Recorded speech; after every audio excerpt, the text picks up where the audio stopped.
Ito yung tinatawag na X-Vibe microphone wireless system. Pwede siyang gamitin for wireless. So, meron siyang dalawang unit.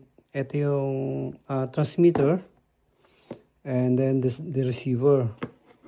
So, ang kagandahan nito is it works approximately 10 to 16 hours based on the review.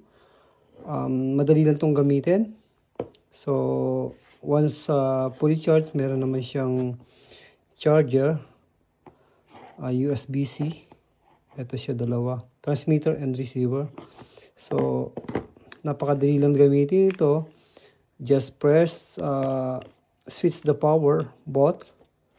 And then kung makikita nyo rito, meron siyang channel. So, dapat pareho siya ng channel. Channel 3, kung channel 3 yung transmitter, channel 3